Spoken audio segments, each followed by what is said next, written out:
Hey, Marmarita here, and welcome to the very first tutorial of my advanced modding tutorial series. I hope you're excited as I am. As a warning, this first episode won't touch any code. I'm going to use this episode, however, to explain what I expect from you and what you can expect from me. I'll explain how my way of tutoring and working will be, and I'll also tell which topics I've planned to tutor. My expectations from you. As I'm going to teach you on how to use some more advanced modding techniques, you're going to need some prerequisites to be able to follow along. You're going to need some basic Java, but also some basic modding knowledge. And the latter requirement isn't that clear, and I'm going to make it clear by stating that you need to have followed along with Parmar's Let's Mod Reboot series up to part 15, which is the latest tutorial he has made as of this recording. I've chosen Parmar's out of all the others around there because Parmar is really good at laying down a good base in his tutoring before he moves on and builds on top of this base, and I'd like to use his base he has set up. This does mean that we are going to use Forge and FML to develop our mod. It shouldn't really be surprising.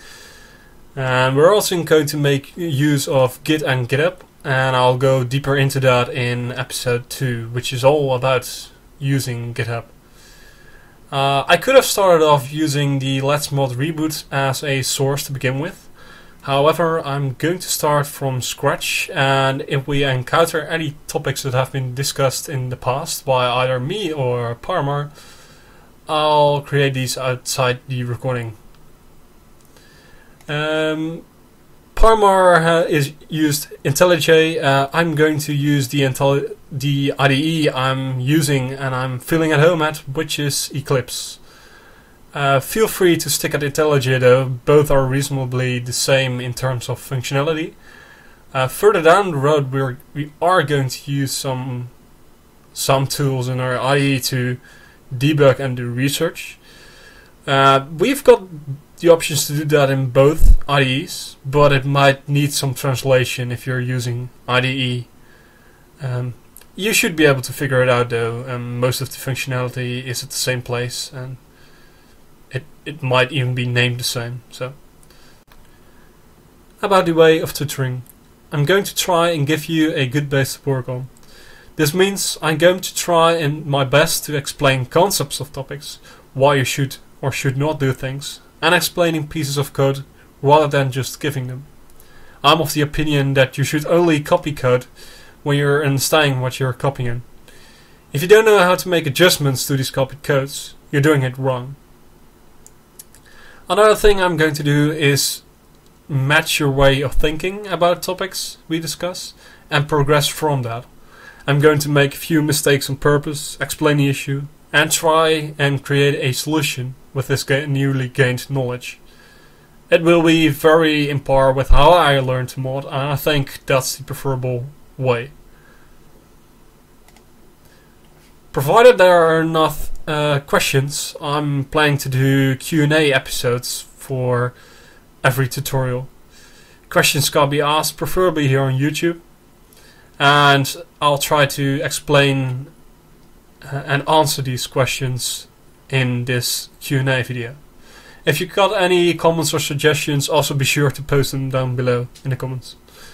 I'm going to record an episode at least once a week, and depending on my free time I might be able to produce more than that. We will see.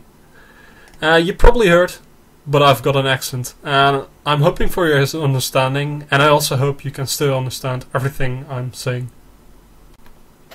Planned topics. This list is a list of all topics I'm planning to explain to you, and this list is still subject to change. Some topics might be added, and if you've got any suggestion for a topic, also leave it down in the YouTube comments. Intro is what you're looking at right now. Git management will be all about pushing, pulling, issues and branches, and how I'd like to use those. This will give a good base on how to manage your mod and how to manage releases and bug fixes and all. Sounds pretty clear. Likewise with WorldGen. To entities, I'll explain the basic concepts, when to use them, when to not use them, and we will also touch iInventory and iSighted inventory, both interfaces to work with item inventories. And we'll also use those. Networking will be about the client-server concept. So we'll lay down a good base on what's all about that. I used to hang around in the Forge, on the Minecraft Forge forums, and I noticed that networking is the client-server relationship, for the most part, is something that's the most difficult for people to understand. So I'm going to make sure that will be a good one. Then we're off to doing GUIs and containers, so making a GUI which can fit items and can connect to a entity. And we'll also analyze Minecraft and Forge source, the Forge source, to search for solutions for ideas. So basically this is about how to search through the existing code base of Minecraft and Forge to try and find a solution for your problem. If you've got any crazy mod idea, you need to know where to look for solutions. Handling unpredicted exceptions and errors will be about how to read crash logs and how to fix common errors that are hard to see using a crash log. Writing APIs is about using APIs and writing APIs.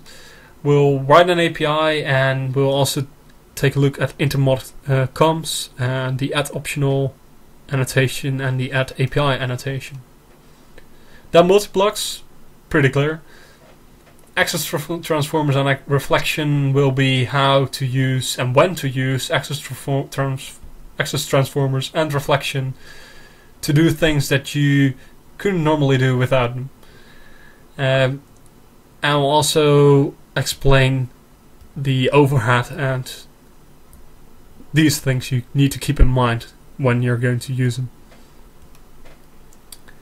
OpenGL will be a tutorial about how to do some render functionality. And as this is a quite big topic, I'm thinking of maybe doing a separate series on that, but we'll see. It's down the line, so. Block modeling is, well, about modeling a block. We're going to make a model and load it in a block and show how you're going to need to do that. So these are all the topics we're going to handle. So this concludes this intro episode. I hope you enjoyed it, and next time we're going to look at GitHub and how to use that. It will be more towards the code, but we still aren't going to code. That will come in part 3. So, see you all next time. Hope you've enjoyed it. Leave down comments and suggestions and tips. And thank you all for watching. And bye bye.